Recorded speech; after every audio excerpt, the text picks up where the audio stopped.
What's going on, Gridiron Nation? I'm reporter Nick Mullens, and I'm here at Woody Hayes Quaker Stadium, where the Nelsonville York Buckeyes just took on the Kirtland Hornets. It was a battle between two 13-0 teams tonight, and Kirtland has made it here 6 of the last 7 years, and the Buckeyes made it here for the first time in 35 years. Kirtland would go on to win this game 44-0.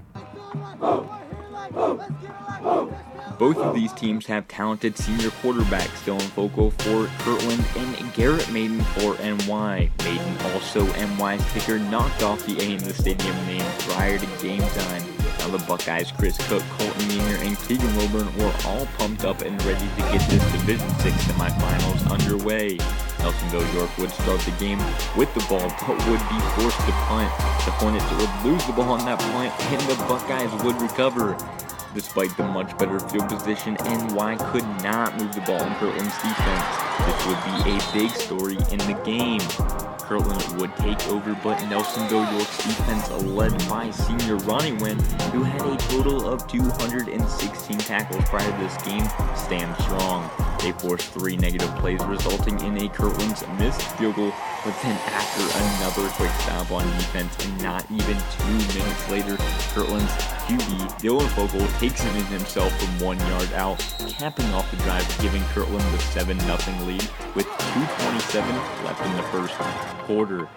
Now, just as it seemed NY was stringing together some good offensive plays, Garrett Maiden fumbles the ball inside Kirtland's 20 just as the second quarter got underway.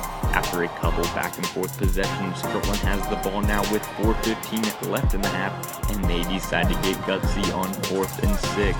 It pays off as Joey Torres takes it 39 yards to convert the 4th down.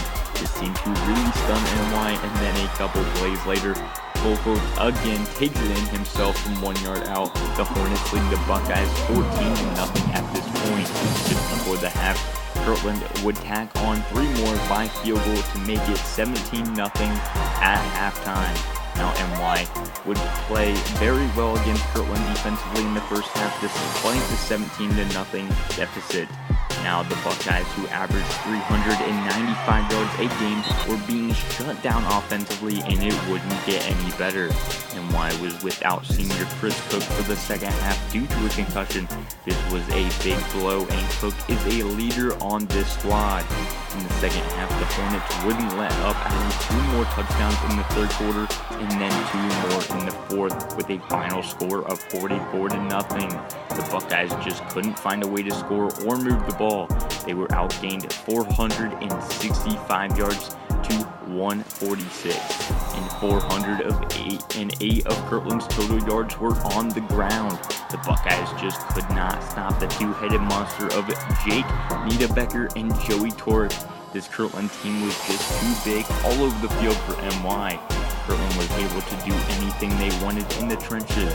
This was no surprise, however, as Kirtland only gives up 10 points a game and averages 44. They hit that average spot on tonight.